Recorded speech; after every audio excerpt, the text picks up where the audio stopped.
السلام علیکم۔ قرآن پاک جو ہماری رہنمائی کا ذریعہ اور دنیا کی سب سے عظیم کتاب ہے، اپنے نزول سے لے کر آج تک ایک محفوظ حالت میں موجود ہے۔ لیکن کیا آپ نے کبھی سوچا کہ یہ مقدس کتاب مختلف جگہوں سے کیسے جمع کی گئی اور ایک کتابی شکل کیسے دی گئی؟ قرآن مجید کے تحفظ کا کام لکھنے سے زیادہ حفظ سے ممکن ہوا، اور یہ زیادہ پائیدار عمل ہے۔ قرآن کے حفظ پر کیونکہ شروع سے زیادہ توجہ دی گئی، اس لیے زمانے کی دست برد سے اس پر کوئی اثر پڑا، نہ کسی انسانی غلطی کا شکار ہو سکا۔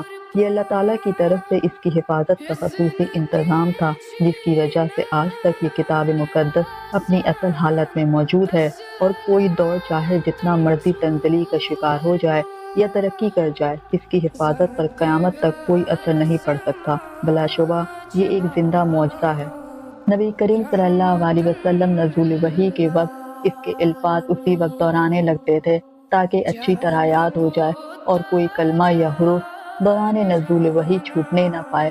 اس پر اللہ تعالیٰ نے یہ آیت نازل فرما کر آپ کو اطمینان دلایا، جس کا ترجمہ ہے: آپ قرآن پاک کو جلدی یاد کرنے کے خیال سے اپنی زبان کو حرکت نہ دیجیے، کیونکہ اس قرآن کا جمع کرنا، اس کو پڑھوانا ہم نے اپنے ذمے لے رکھا ہے۔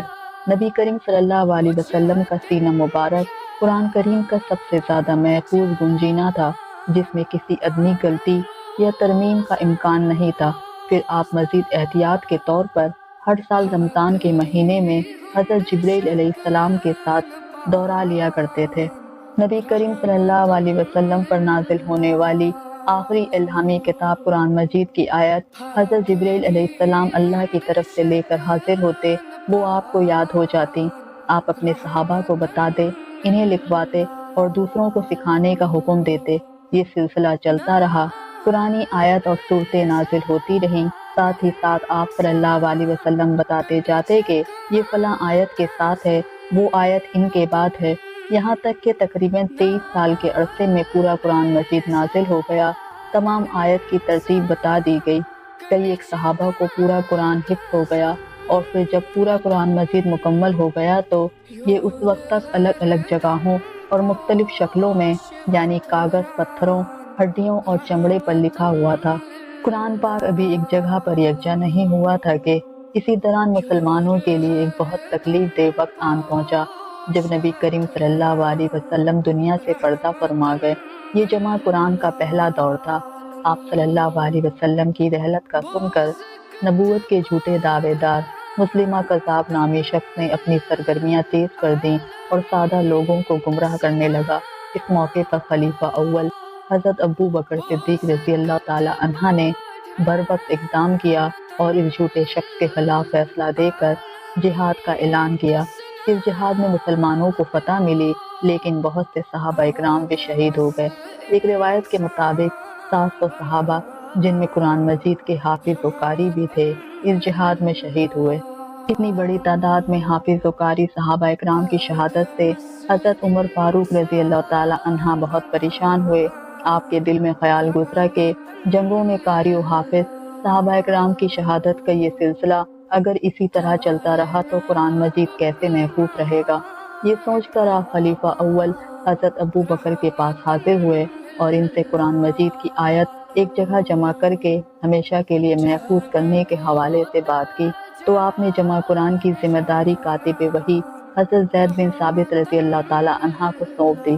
حضرت زید بن ثابت کو اگرچہ پورا قرآن یاد تھا، وہ زبردست حافظ قرآن تھے۔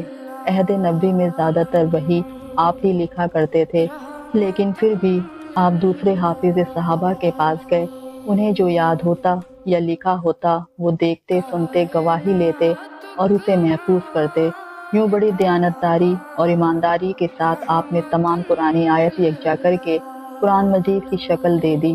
اگرچہ نبی کریم صلی اللہ علیہ وسلم کے دور میں آیت کی ترتیب اور صورتوں کی تفصیل کا کام تو ہو چکا تھا، لیکن وہ سب ایک جگہ پر نہیں تھا۔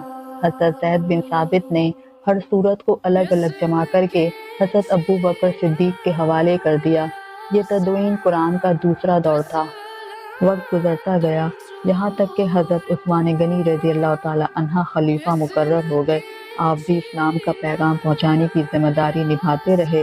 ایک دن حضرت حذیفہ جنگ سے واپسی کے بعد آپ کے پاس حاضر ہوئے اور عرض کیا، خلیفہ محترم امت کو بچائیے، کہیں یہودیوں اور عیسائیوں کی طرح یہ بھی آپس میں اختلاف نہ کر بیٹھیں۔ خلیفہ محترم، میں دیکھ رہا ہوں لوگ قرآن میں اختلاف کر رہے ہیں، ایک دوسرے کے لہجے کو غلط کہہ رہے ہیں، قرآن کو مختلف طریقوں سے پڑھنے کے سبب اختلاف ہو رہا ہے۔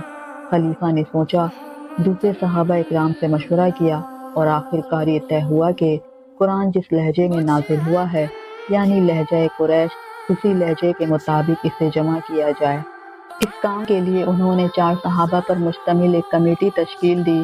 انہیں حضرت حفصہ بنت عمر فاروق کے پاس سے قرآن کریم کا نسخہ منگوا کر دیا گیا اور ساری ہدایت بتا دی گئی۔ مرکوزہ کمیٹی میں حضرت زید بن ثابت بھی شامل تھے، جنہوں نے خلیفہ اول کے حکم سے قرآن کریم کو جمع کیا تھا۔ اس کمیٹی نے بڑی محنت سے کام کیا، بڑی احتیاط کے ساتھ تمام ہدایت پر عمل کرتے ہوئے قرآن کریم کے نسخے تیار کیے۔ ان کے تیار کردہ 7 نسخوں میں سے ایک مدینہ منورہ میں رکھا گیا، باقی 6 دنیا کے دوسرے حصوں میں بھیجے گئے تاکہ وہاں کے لوگ اسے دیکھتے ہوئے قرآن کریم کے مزید نسخے تیار کروا لیں۔ اب تک تمام صورتیں الگ الگ تھیں، پھر تیسری اور آخری تدوین میں ان تمام صورتوں کو ایک ترتیب میں جمع کیا گیا، اور تیسرا کام جو انہوں نے کیا وہ یہ تھا کہ امت کو اختلاف سے بچاتے ہوئے اس لہجے میں اسے جمع کیا جس میں قرآن نازل ہوا تھا، یعنی لہجہ قریش۔